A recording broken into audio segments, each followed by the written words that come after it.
Hello and welcome to Baldy Tim's Reviews, and this is going to be video 2 of Baldy Tim's bedroom decorating project.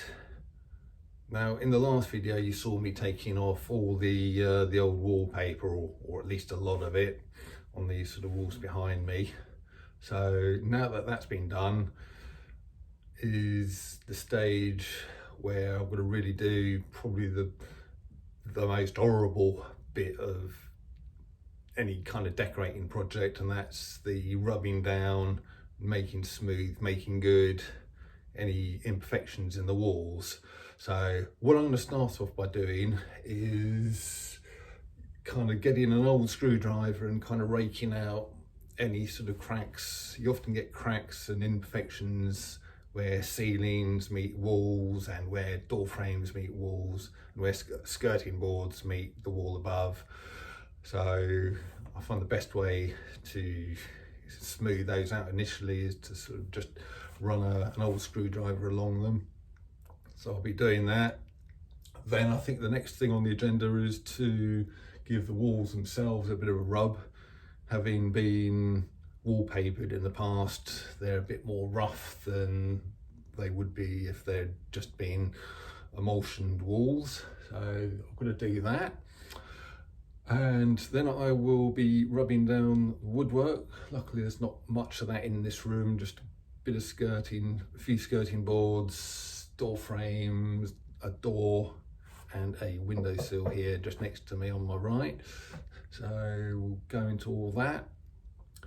And finally I'll be making good with a bit of caulk and a bit of filler. So don't think I've got too much of that to do, but I will be reviewing a few products, mainly the types of caulk and fillers that I use, and a couple of tools. So let's get on with this next stage of the job.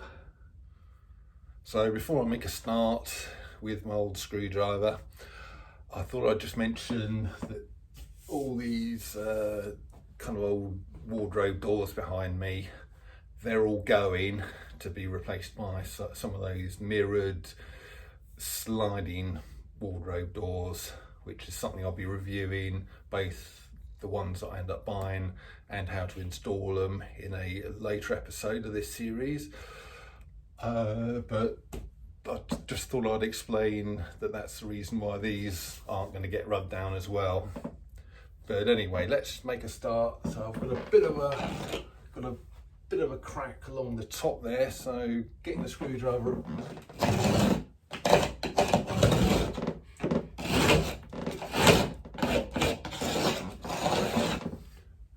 I just run the tip of the old screwdriver along the join there, and as you can see, quite a few little gaps have opened up there.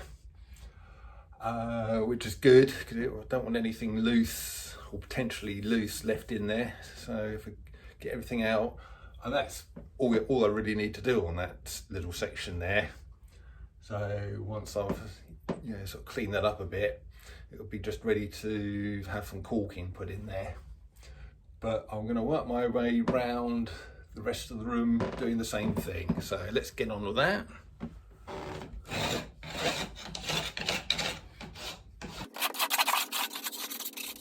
So I'm just going to do the same thing along the tops of the skirting boards as well. So along like that, and also down the side of the door frame.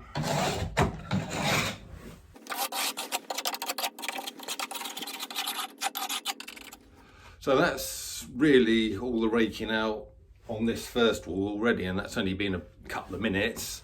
But I will make my way around the rest of the walls now.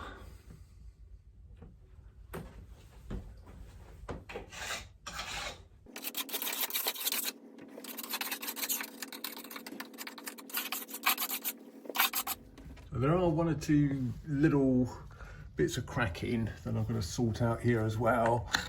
So I like to rake out the cracks with my screwdriver, and there's a bit more down here.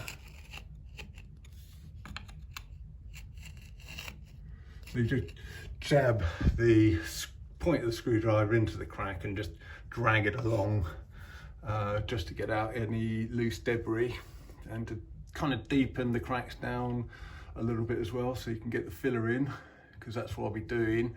I tend to kind of imperfections like cracks and lumps out of the wall that are kind of more in the middle of the wall like that.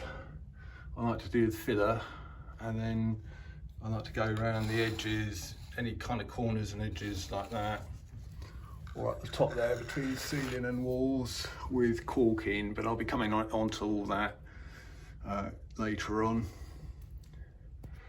As I say, I'm not going to bother too much about these bits around the edges of the window, as the window has to be replaced, and as the new ones go in, it'll go in sort of sealing around the edges there of the window. New window will be done as a matter of course, so don't have to worry about that for now. Time to rub down the walls, and what I use for walls is, initially at least, I might just have to do part of these walls by hand as well, because some of them are quite flaky and quite bad. But I start off with a pad sander, so that is literally kind of a pad like that, and you attach sanding paper. Not that it's really sandpaper, I'll show you what it is in a minute, but you literally just attach it onto there. And I get a lot of my products from the Johnson's decorating centres. And if you don't know who Johnson's are, they're probably the third biggest paint manufacturers here in the UK. You've got Dulux, Crown, and then kind of just coming in behind them a little bit is Johnson's. And in their decorating centres, which I think they have in most major towns, is this is their decorators caulk, but they're sort of fat hog kind of range of stuff. So I'll be sort of showing you the caulking later on, but that's just to show you the branding. And I believe this pad sander is by them, and also the pole itself is fat hog. So what you do is you just literally screw that on there, screw it on, make sure it's good and tight, and then you just literally run the pad, obviously that side, over the wall.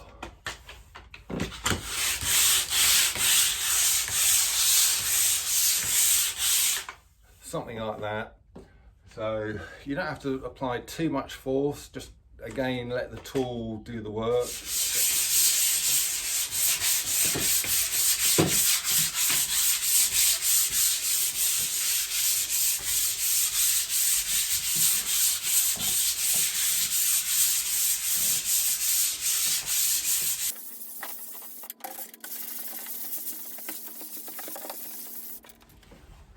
Oops, just forgot one very important thing. Oh, I put my dust mask on really to do this. So there we go. So very important to put that on, because there's a lot of dust that gets generated in this process.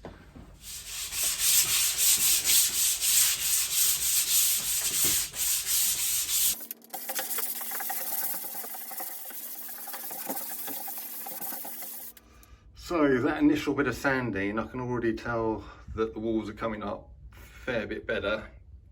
I haven't done below the bottom part of these walls yet, but yeah, you've got these very sort of flaky bits on here, whereas just a little bit of pole sanding work has taken that kind of thing off very nicely at the top there. I can tell it's going to need a little bit of hand sanding as well. I can tell that's still a bit rough, but what we'll do is just give it a bit of a light hand sanding down as well. But I'll just go over everything with the pole sander initially.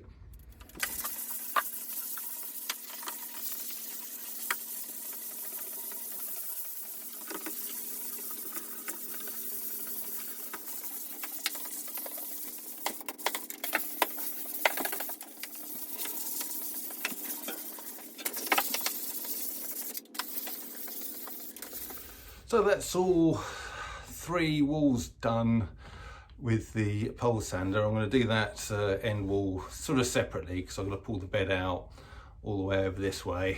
So, you know, I'm just trying to also demonstrate that it's not strictly necessary to remove all the furniture. You can kind of move it around and work around it with some of these jobs if you've got nowhere else to put the furniture.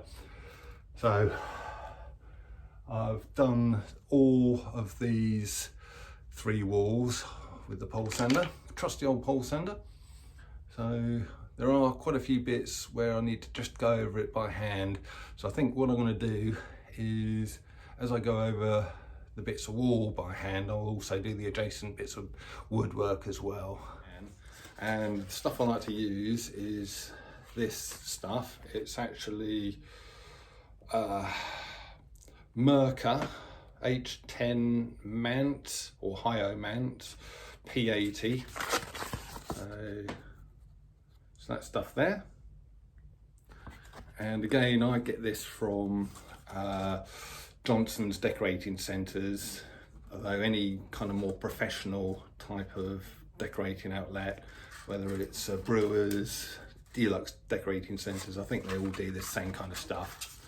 And obviously the 80 sort of denotes the fact that it's sort of 80 grain, which I find, which is kind of a medium coarseness, which I find is perfect for this kind of prep work. So that's what I use. So let's get this folded up. I like to fold it up so that you've got about a sort of a 4-inch sort of square like that, and then we can get on with both sanding the walls, and also I'll be getting on or making a start on the woodwork as well.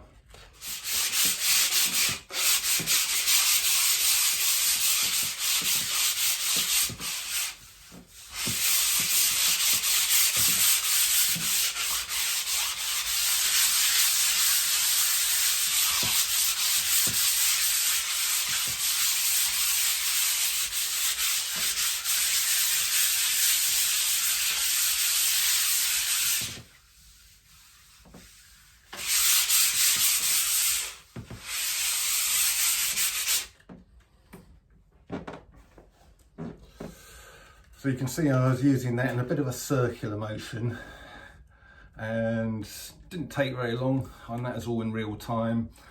And then as you're sanding, you can run your other hand over the bits that you just sanded just to make sure it's adequately smooth, and if you can still feel a bit of roughness here and there, just go over that, those bits of roughness again with that. But yeah, that little top bit there is already, yeah, that's pretty good. Yeah, I'm sort of quite happy with how smooth that is. So I'll just do the bottom section of this wall.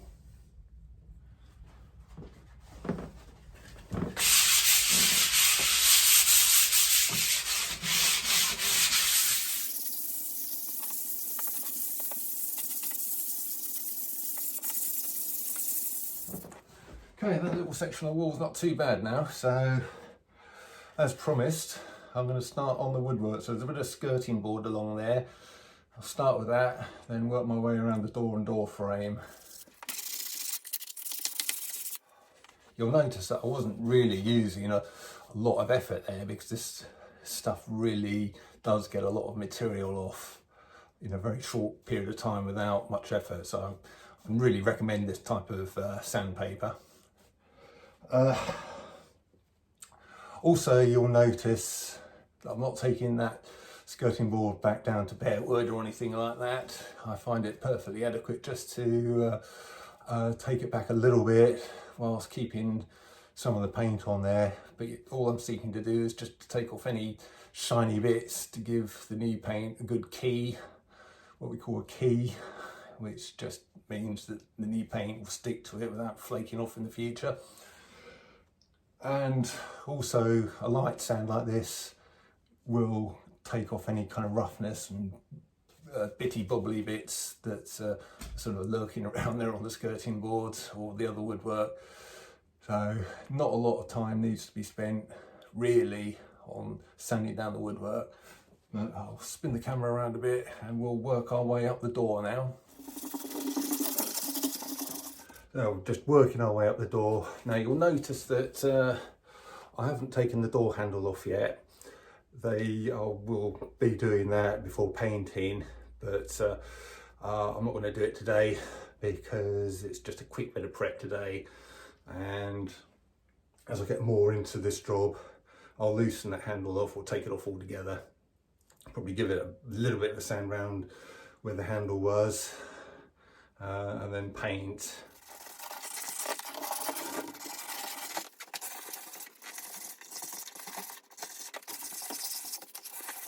Notice the little kind of light bit at the top of the door, the frame around which you also need to sand around because it's got to be painted.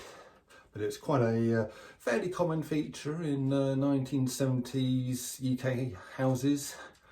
You get them in a lot of houses, and they're quite useful because it just lets in a bit of extra light into the room because there's the window not far the other side of there.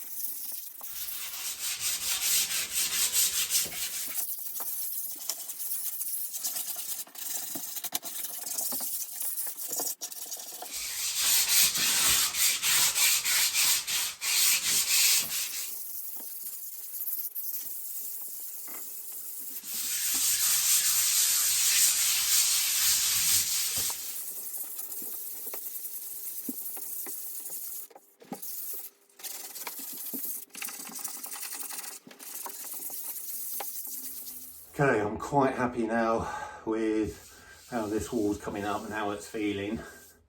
But yeah, it is coming on really, really well.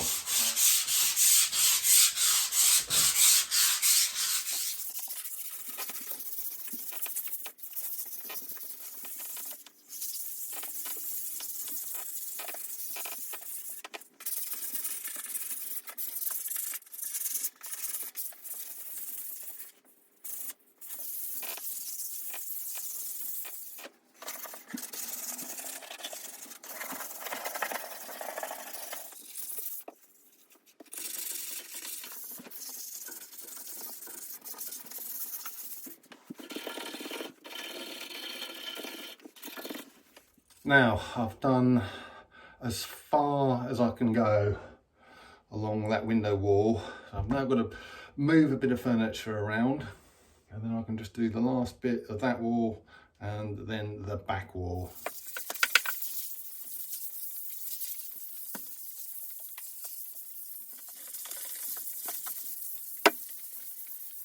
So I've gone very quickly over the pole sander.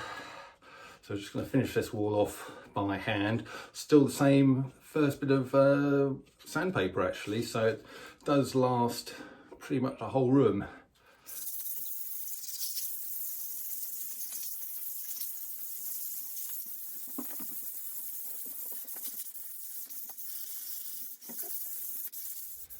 Right, that is everything rubbed down. The walls, the skirting boards, door frame, windowsill, really pretty much everything in here I've got to sand down is sand down, and I'm quite pleased about how smooth everything has come up as well. Even this wall, it's just, yeah, that is feeling really smooth, and I can tell once I've got a few coats of paint on there, it's going to be really looking good. Now there's probably going to be the odd little place here and there that will be highlighted once I've got the first coat of paint on, because defects tend to show through better once they've had a coat of paint or two. So I can easily work on those, give them a bit more of a sand, maybe a bit of a fill, and then sand again when the fill is dry. But I don't think I'm going to have too much of that to do. I think really it's just going to be filling, caulking around the edges with that caulk that I showed you, and yeah, and then it shouldn't be too far before we can get on with painting. So really pleased how this prep is going.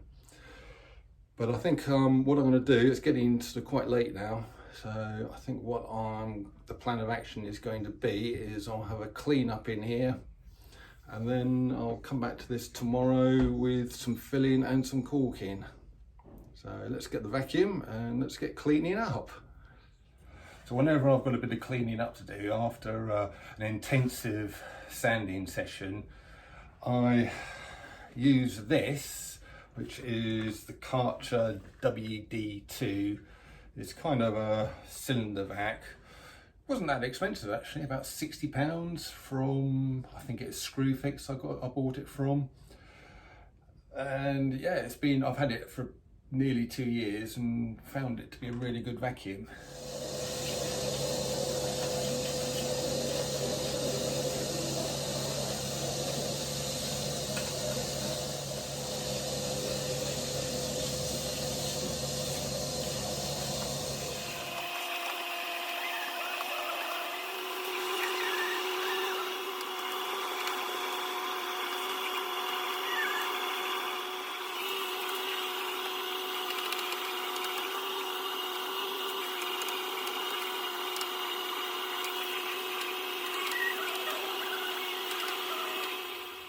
So basically we've just got that crack up there to do, and there's a little bit more cracking down there, not very much at all. There's a bit more cracking in the corners there, but I'll be caulking rather than filling that. And apart from that, as far as filling's concerned, I've just got this chase going along here to this socket addition that was done some time ago. And it's not too bad, but there's a bit of roughness there, so just another layer of filler on top of what's already in there. So what I'll do is I'll do the filling. When the filler's dry, I'll sand it down to a nice smooth finish. And then I think what the plan of action is, there's a few other small cracks around. I'll show you. There's a couple like that. And there's one up there just to the left of that white patch, but they're quite fine. And often what you find is once you get the sort of undercoat of paint on, they kind of, the paint sort of fills them and smooths them out, the little cracks like that.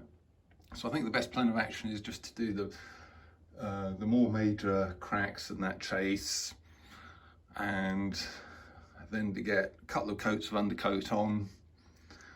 And not only will that sort of smooth and fill, like I say, but what you also find is that anything that is still there kind of stands out a lot more than it does here right now. So that's quite a good little trick. There's often a lot of cracks you think you have to fill in, but you don't really, and it's only once you've got a couple of coats of undercoat on that you can tell that.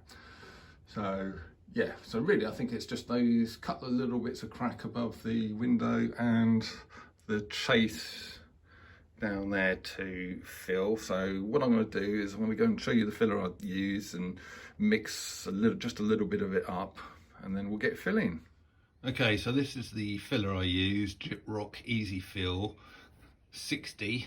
You also get, I think it's a 30-minute one, but that goes off and sets far too quickly, so I like this 60. And it comes in these big 10-kilogram bags. I think you can get smaller bags as well, and it's a powder form in there. So we'll get some of this out into my bucket there. Okay, so we're not going to need a lot here, so probably just another one of those. And that will probably do us, I think, because we haven't got much filling to do. So I've mixed up a little bit of filler in there, and as you saw, I put the powder into the bucket, and then I've just added water until it gets to this sort of consistency here. And you want to sort of be able to hold it off the spatula thing here without it actually dropping off. That's the consistency. So we'll just get a bit of this filler on the walls.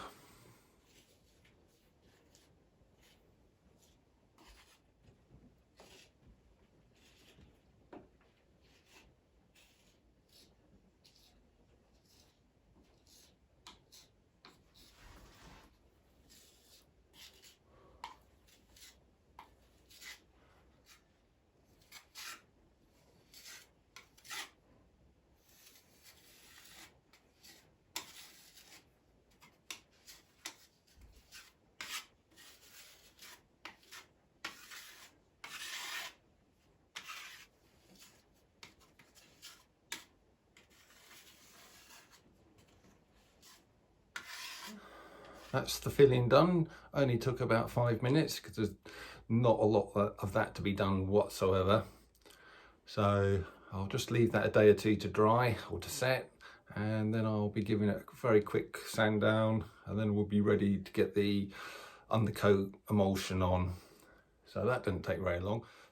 So on with the caulking, and like I say, I'm going to be using this Fat Hog decorators caulk from the Johnson's Decorating Centre, and I've got it in my trusty caulking gun here.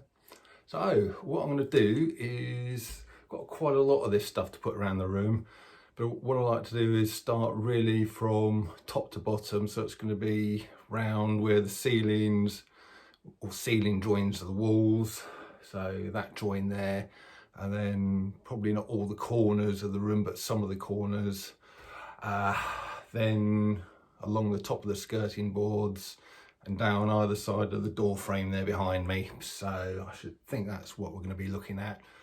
So I'll get up there, and the trick is just to, when you're applying the caulk, is just to maintain a good steady pressure on the handle of the caulking gun, and then just let the caulking go into the cracks. And then once you've got a couple of meters along, you can then just smooth over with a finger, which I'll show you right now.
Well, that is the prep just about done.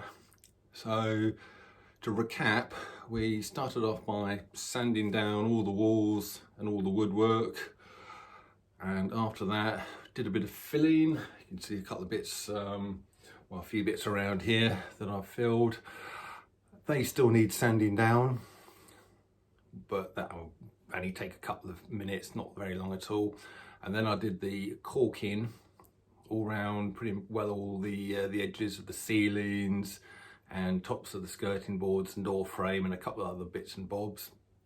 So that really gives us a good solid base to build up from. So what I'm going to do now is to get some undercoats on all the walls, and then I'll be able to see if I need to do any more filling, and if not, if all's good at that stage, I'll be getting on with the sort of top coats on the walls. But the next video will be basically painting the ceiling and undercoating the walls. So that'll be out probably in a week or so's time. So it's been Baldy Tim's Reviews. Thanks for watching.